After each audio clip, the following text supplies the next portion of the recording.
Pabor ang correctional leaders ng ASEAN member countries sa panukala ng Pilipinas na ASEAN-wide prisoner exchange.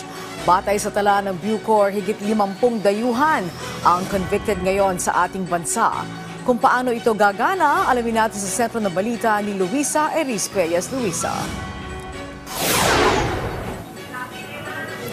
Angelique, naging matagumpay ang huling araw ng ikalawang ASEAN Regional Correctional Conference dito sa Palawan. Isa naman sa naging malinaw na pinag-usapan dito ay ang pagkakaroon ng prison exchange o prisoner transfer sa pagitan ng mga ASEAN countries.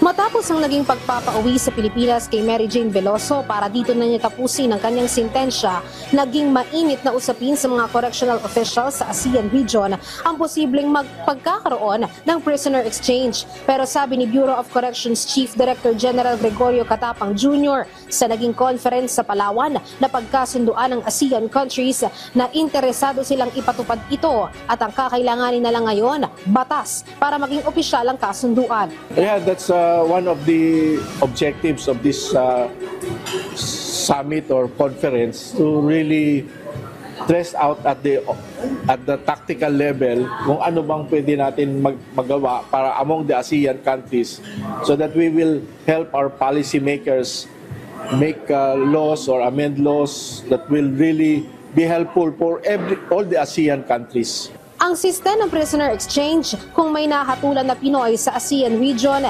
iuuwi sa Pilipinas at dito na lang tatapusin ang kanyang sintensya. Gayon din, pag may nahatulang dayuhan sa Pilipinas, ay ibabalik din ito sa kanyang bansa at doon na tatapusin ang sintensya.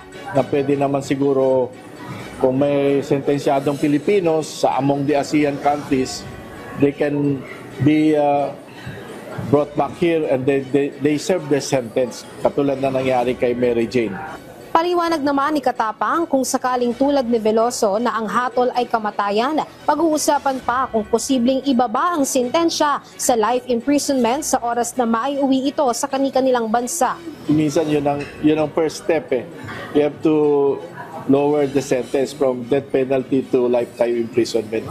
Ayon sa Bucor, sa ngayon kinukuha pa nila ang datos ng mga Pinoy na convicted sa ASEAN countries. Pero ang hawak ng Pilipinas ng mga convicted na foreign national ay 54 na individual.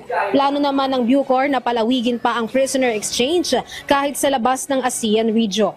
Which is our OFW. So in our case, we will pursue this because if we can do it in the ASEAN, we can do it anywhere in the world. Angelique, inaasahan namang agarang magsusumite ng rekomendasyon ang Bucor sa Department of Justice para nga sa posibleng pagsasagawa ng batas o treaty sa pagitan ng mga ASEAN countries para maipatupad itong prisoner exchange. At yan muna ang latest mula rito sa Palawan. Balik muna sa iyo, Angelique. Okay, maraming salamat sa iyo, Luisa Erispe.